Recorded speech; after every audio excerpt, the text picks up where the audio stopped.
Mereka datang dengan sukarela. Dan mereka menampilkan satu lagu yang luar biasa bagus, luar biasa indah, lagu Yahudi. Biasa indah dan sangat positif karena anak-anak santri juga menari dengan lagu Idi. Anak santri juga menari-nari dengan lagu Yahudi. Kalau tentang lagu, kalau menurut saya nggak ada masalah sama sekali. Karena ini hanya lagu Yahudi. Lagu artinya simbol. Kita mengikuti atau meniru simbol-simbol dari orang-orang kafir. Itu termasuk kepada wala talbisul haqqo bil batil wa taktumul haqqo wa antum ta'lamun. Nggak usah ibadah. Pegang sebagai penghargaan lah, toleran dengan kita. Ya, akui aja, kan di sini juga ada kan kepercayaan yang harus kamu hargai.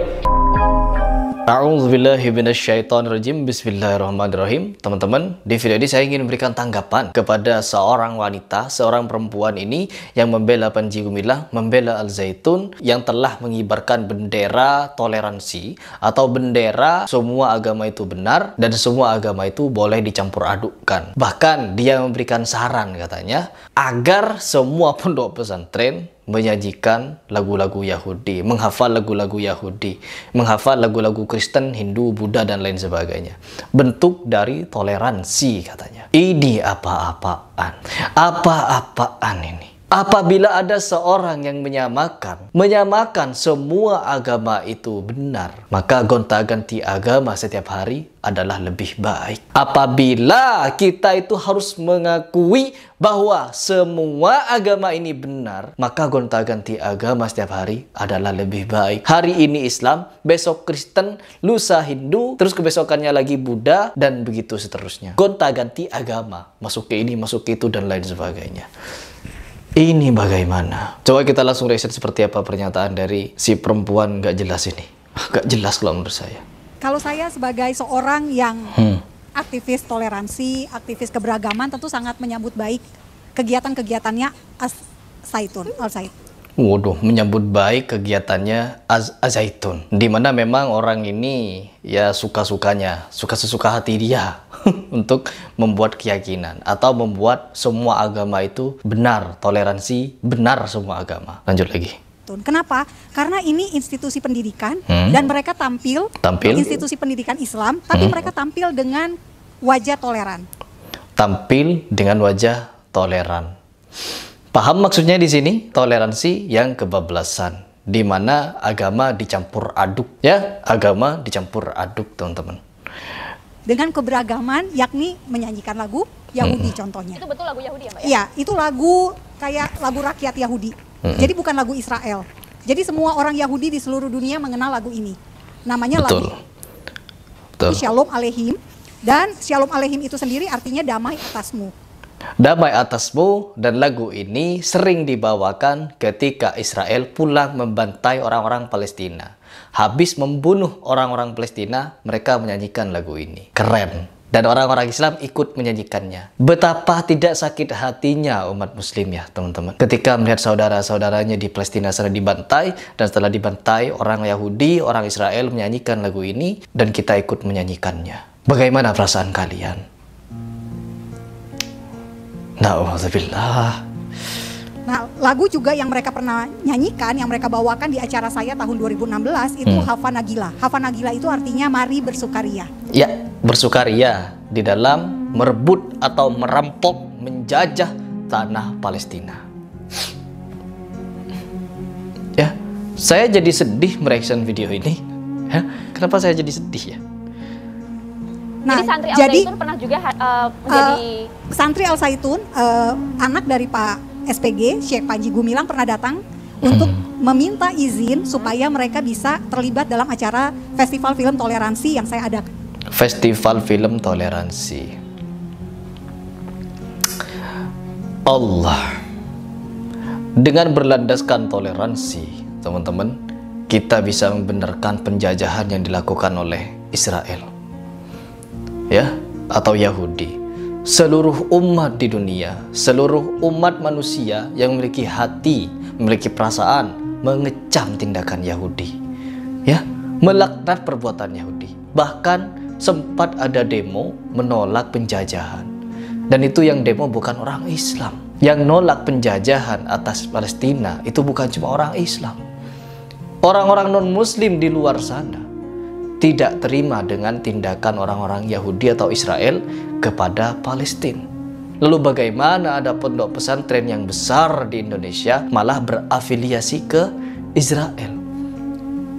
Bahkan menyatakan daripada ke Mekah mending di Indonesia, dan daripada ke Mekah juga lebih baik ke Tel Aviv. Ini sudah jelas-jelas menentang ketetapan Al-Quran, ketetapan Allah, dan ketetapan dari Insinyur Soekarno. Mengenai apa? Mengenai jangan pernah membuka hubungan diplomatik dengan Israel selama Palestina dijajah.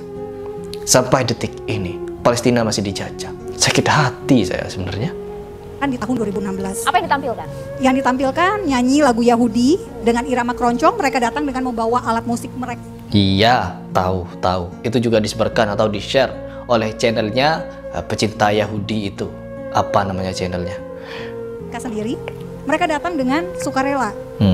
Dan mereka menampilkan satu lagu yang luar biasa bagus, luar biasa indah, lagu Yahudi. Biasa indah. Dan sangat positif karena anak-anak santri juga menari dengan lagu anak santri juga menari dengan lagu Yahudi. Ini tidak jauh berbeda dengan mereka menghina atau ngenyek orang-orang Islam yang ada di Palestina sana. Orang Islam yang ada di Palestina sana, umat-umat Muslim, saudara-saudara kita, mereka dibantai. Jangankan mereka menari-nari, umat Muslim yang ada di Palestina sana, jangankan menari-nari, teman-teman. Ketika sholat tarawih, ketika beribadah di Masjidil Aqsa, kalian tahu sendiri itu luar biasa kekejian dari orang-orang Israel itu, dan itu atas ridho orang Yahudi. Dan di Indonesia malah menari-nari dan menyanyi-nyanyi lagu-lagu kebesaran, lagu-lagu tradisional, dan lagu-lagu rakyat Yahudi. Sebenarnya saya sakit hati reaction ini. Pak Nabila tadi, mari bersukaria. Kalau tentang lagu, kalau menurut saya nggak ada masalah sama sekali. Karena ini hanya lagu Yahudi. Lagu artinya simbol. Kita mengikuti atau meniru simbol-simbol dari orang-orang kafir. Itu termasuk kepada wala talbisul haqqo bil batil wa taktumul haqqo wa antum ta'lamun. Ya, janganlah kalian mencampur adukan yang hak dengan yang batil. Semua agama di luar Islam itu adalah batil. Semua agama di luar Islam adalah batil. Inna dina 'indallahil Islam. Jadi kurang apa lagi peringatan dari Allah Subhanahu wa taala? Ya, la ikraha fid din. Tidak ada paksaan dalam beragama. Kalau kamu ingin kafir ya kafirlah. Tetapi jangan pernah campur adukan apa yang ada dalam Al-Quran. Jangan campur adukan antara simbol-simbol Islam dengan simbol-simbol agama orang lain. Larangannya keras. Ini perihal akidah. Kalau kurang jelas, cobalah kalian buka surat Al-Kafirun. Baca dari awal sampai akhir. Bacalah berulang-ulang agar kalian tahu bagaimana cara bertoleransi yang benar. Haram hukumnya memakai simbol-simbol dari orang kafir. Nah, yang paling menarik, saat Nabi mencium Hajar Aswad itu, tiba-tiba datanglah seorang tokoh dari kalangan Quraisy. Ketika akan mencium, dicegah oleh dia. Kata orang-orang ini, Muhammad, saya tidak akan biarkan engkau mencium ini sebelum kau usap dulu nih berhala kita. Usap aja lah, pegang aja, nggak usah ibadah, pegang sebagai penghargaan lah, toleran dengan kita. Ya, akui aja, kan di sini juga ada kan kepercayaan yang harus kamu hargai. Kami nggak minta kamu nyembah seperti tadi malam. Sekarang cuman pegang aja lah sebagai penghormatan. Toh juga nggak ada apa-apanya. Setelah itu silahkan bebas. Kamu cium itu Hajar Aswad, kamu ibadah. Kami berikan kebebasan. Itu hampir-hampir saja Nabi SAW berkata dalam benaknya, di hatinya, bisa saja saya ingkari, kan cuma untuk taktik aja, pegang, setelah itu saya tinggalkan, ibadah saya bisa lepas, saya bisa berdakwah sekenanya. Tiba-tiba ketika suaranya dalam jiwanya ada kemelut seperti itu, turunlah wahyu di Quran surah 17 ayat 73 sampai 75 itu. Posisi paling kanan sebelah bawah. Wa in kadu la yaftinunaka 'anil ladzi awhina ilaik litaftari 'alaina ghairah. Allahu akbar. Idzal lattakhadhuka khalila. Hampir-hampir aja Muhammad, kamu terjebak dengan tipu daya mereka. Yaftinun itu keadaan yang membuat kita nggak sadar, Pak, Bu. Jadi ada situasi Nabi dibuat situasi sedemikian rupa sampai-sampai nggak sadar bahwa yang dilakukan itu memang salah. Salah, cuman megang aja, nggak nyembah kok. Hati-hati ya, hati-hati nih. Jadi kalau ada kata yaftinun, asalnya dari kata fitnah. Fitnah itu asal katanya bukan nuduh, tapi sesuatu yang sangat menarik asal katanya. Ini makna pertama yang sangat menarik perhatian, tanpa sadar kadang-kadang ingin kita ikuti. Fokus. Nah ini kata Al-Quran, ini ada tawaran yang sangat menarik untukmu. La yaftinunaka, sampai-sampai kamu nggak sadar bahwa itu salah. Bukankah kalau Nabi memegang, itu artinya beliau mengakui ada sesuatu yang lain di luar Islam? Ada penghargaan terhadap ketentuan yang seharusnya dilarang oleh Al-Quran? Jelas di sini? Kalau Anda sudah mengatakan la ilaha illallah, tidak ada Tuhan selain Allah, jadi cuman Allah aja yang berhak disembah. Kalau Anda hargai lagi yang lain dalam konteks mengakuinya, berarti Anda keluar dari syahadat Anda di situ. Ada Tuhan lain yang saya akui selain Allah. Maka dari itulah turun ayat mengatakan jangan sampai terjadi. Kalau itu terjadi Muhammad, masya Allah. Ayat selanjutnya 74. Walaula an thabbatnaka, kalaulah nggak kami kuatkan, awas kuncinya. Kami kuatkan.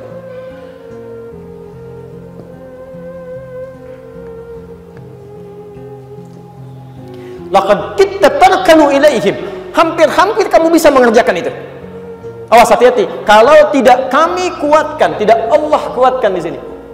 Menggunakan bentuk kami, nahnu, untuk ta'zimun nafsi. Kalau di Quran ada kalimat menggunakan kata nahnu, kami, itu berarti peristiwanya begitu dahsyat.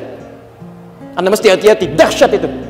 Inna anzalnahu fi lailatul qadar. Al-qadar disebutkan dengan kata kami. Inna itu menunjukkan peristiwa itu begitu dahsyat, agung.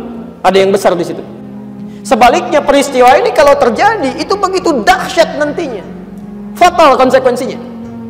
Karena itu ayat 75-nya dikatakan dalam Al-Quran, la adzaqnahu dhi'fal haya wa dhi'fal mamat. Kalau kejadian, kami gandakan siksa khusus untukmu di dunia bahkan di alam kubur. Na'udzubillah min dzalik. Toleransi tidak boleh kebablasan. Toleransi tidak boleh dengan seenak jidat. Kebablasan itu apa? Mencampur adukan antara yang hak dengan yang batil. Begitu. Lanjut dulu. Salah sama sekali. Karena ini hanya lagu Yahudi. Lagu berbahasa Ibrani. Kita memang boleh dong nyanyi lagu bahasa apa saja. Tetapi itu simbol. Dilarang menyanyikan atau membawakan simbol-simbol agama lain. Simbol Islam dicampurkan dengan simbol Yahudi. Ya, dikolaborasi. Tidak boleh. Orang Islam menyanyikan simbol-simbol atau membawakan lagu-lagu kebangsaan atau kebesaran dari Yahudi. Menyanyikan lagu Christmas, lagu ini, lagu itu. Namanya simbol. Gak boleh. Islam keras di dalam melarangnya. Na'udzubillah. Lagi pula lagu Shalom Aleihim sudah pernah dipopulerkan oleh MH Ainun Najib. Di tahun 2000-an saya sudah pernah dengar. Ya, saya juga baru tahu kalau Ainun Najib juga pernah membawakan itu di saat ceramah. Ya, bagi saya kan ini pemikiran yang liberal. Saya memang tidak sepakat dengan Cak Nun. Ya, ada pernyataan-pernyataan dia yang saya tidak sepakat. Bahkan saya pernah mend-DM dan saya pernah menghubungi admin dari pembuat konten MH Ainun Najib untuk bersilaturahmi, untuk mendiskusikan perihal Weldo dulu. Tetapi yang bersangkutan tidak mau. Begitu. Lanjut dulu. Nah, kalau kemudian kemarin sempat viral karena beliau khotbah tentang membuka hubungan diplomatik dengan Israel. Ya, itu jelas sekali tuh, membuka diplomatik. Padahal Insinyur Soekarno tidak mau, melarang. Apa-apaan Panji Gumilang ini ya? Dia bukan siapa-siapa, hanya sekedar pengasuh ponpes. Tiba-tiba buka hubungan diplomatik dengan Israel. Apa? Pengaruh Panji ini kepada negara apa? Allah. Saat lebaran, khotbah lebarannya, ceramah lebarannya, menurut saya juga nggak masalah. Tentu saja positif. Positif. Negara-negara Arab sudah melakukan hubungan diplomatik dengan Israel. Dan lagi, ungkapan untuk membuka hubungan diplomatik itu sudah pernah dilantunkan oleh Gus Dur. Dan Gus Dur tidak pernah menjadi atau dianggap salah. Justru Gus Dur sampai hari ini adalah tokoh besar bangsa. Beliau, Gus Dur, adalah rujukan intelektual Muslim. Aduh.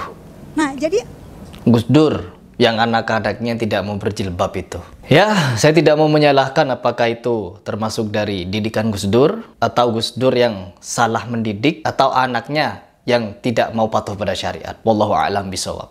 Tetapi saya pribadi untuk menjadikan rujukan tidak harus ke Gus Dur. Karena ulama-ulama terdahulu banyak. Kitab-kitab ulama terdahulu banyak untuk kita pelajari.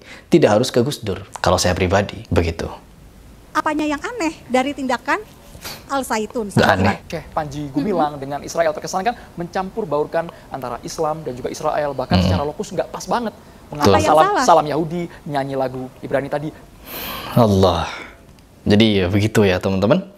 Tidak perlu panjang-panjang menyimak. Itu sudah jelas bahwa si Monik ini juga pernah menyatakan perlu pondok-pondok pesantren untuk menyanyikan lagu-lagu itu.